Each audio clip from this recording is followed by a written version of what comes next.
Hey, welcome back for another vlog for Forge 3D printing and design. So, bit of an issue. If you notice, Houston doesn't have the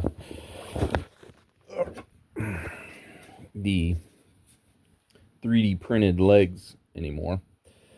That is because I was a dingus and the legs I had 3D printed them quite some time ago, and yeah, they're just not dimensionally accurate as I thought they were, or maybe they shrank over time. They're made of PLA, so material constraints with that.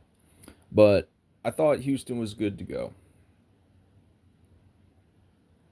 But I was wrong. When I started doing calibration cubes, they were coming out. The first couple were good. I'd have like two out of three axes in like good shape, decent, acceptable. Out of a 20 millimeter cube, maybe my z-axis would be 20. I have like a 19.9 to 20 on X or Y, and then the other axis, I'm just chasing that third axis, and it just didn't go out well. So I I fought it and fought it and fought it. I didn't want to do. I tried to fix it firmware because I really didn't want to come to what I knew I was going to come to. Oh yeah, and the filament is because I'm still fighting, committing, really doing this. My issue's mechanical, in that this frame is not square. So as you can see, I have a square there. I've already checked the bottom frame, and it looks pretty good. This frame, it's square. But here, let's see if my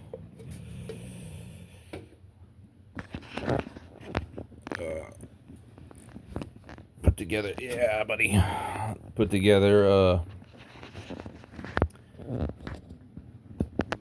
I had bought a GoPro a long time ago. Actually, when I got married, I bought a GoPro for my honeymoon, and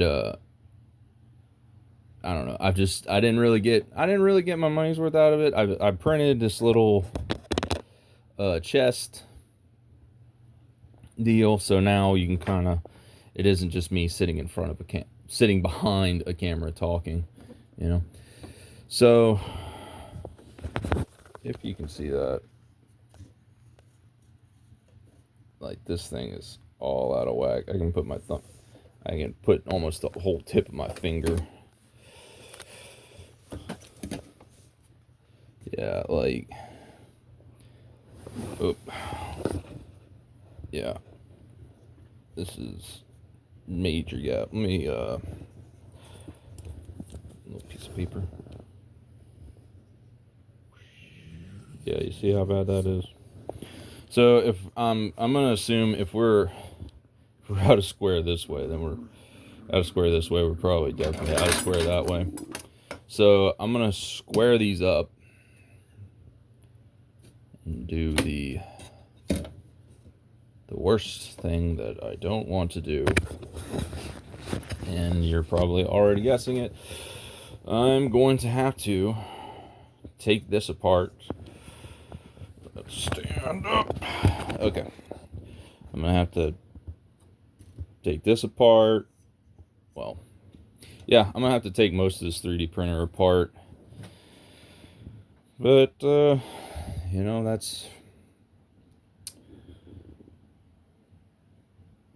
that's what happens when you're using older equipment, or really when you're using Cartesian printers. Well, I can't say that, because some Bamboo A1 Mini or A1 user is going to be like, oh, I don't have that problem. You just have a Creality problem. Probably, But, you know, it's, you play with the hand you're dealt.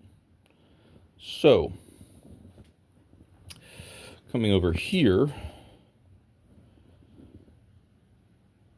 update on Scratch Off. Scratch Off has a problem. And it's not a board problem. This is actually just a board that I had set aside from the parts bin. So Scratch Off's problem is that it I went to go PID tune it, right? And I had thermal runaway. I was using prompter face, and it was just a big mess, man. I realized that the thermistor, since changing it to direct drive, I need to get a different thermistor. The thermistor in there is just the glass bead style thermistors that came stock with the because I'd broken some in the past, so I ordered a bunch, not thinking about it. And so I was having thermal runaway issues when testing. So that's gonna be, I need to order the parts. Oh, I wonder if you can hear that. Order the parts, and yeah, once they get in, swap out that thermistor and then go from there. Though this fiasco with Houston, I think I'm gonna take a square to this and make sure.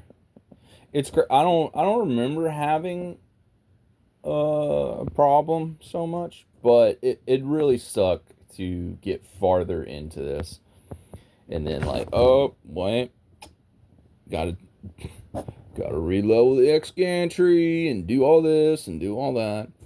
And I mean, it's not that bad once you actually know how to do it, you know. And I'm still learning new things along the way. What else we got? Since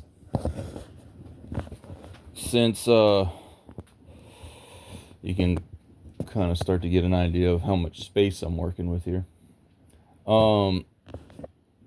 Since Houston has the feet gone now, that means the control box, you see my, oh, this is cool. So, tangent, this is something my wife designed. I can't remember the sculpting program. It was really cool. It looked, she did it on her tablet. Well, you can look at that while I explain that. Did it on her tablet. It's a little dog in a donut.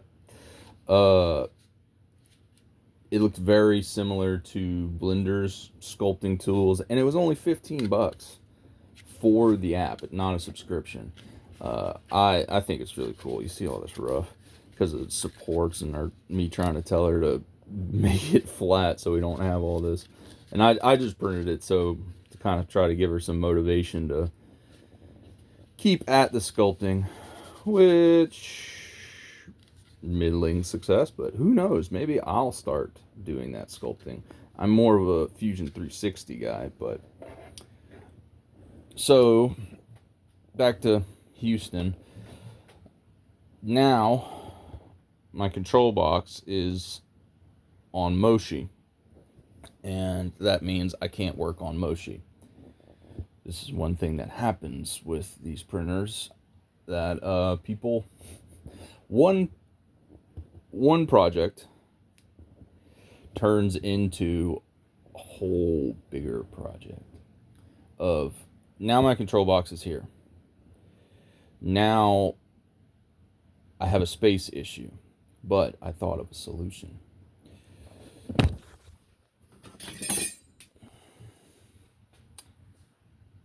The humble filament holder bracket. I'm going to take measurements off of this because it's already set for the extrusions, and I'm gonna make some feet, and I'm gonna send it off. For the first time, I've never sent anything off to like a business like Cut Send or something, or I think PCBWay can do that too. I'm gonna send it off to them, get a couple made, and then I will, you know what, I may just do a big enough order, that way I can do it for Houston, I can do it for 32, and just have them raised up, and I don't have to have 32's box all the way back there.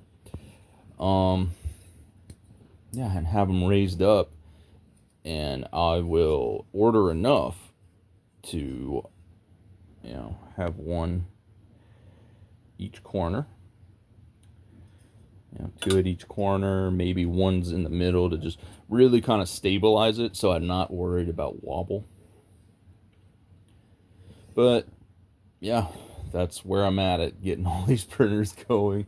That's how it is. You take a couple steps forward and you may have to take a jump back. But we're going strong. Positive attitudes, good vibes. All right, y'all. Thanks for watching. See you in the next one.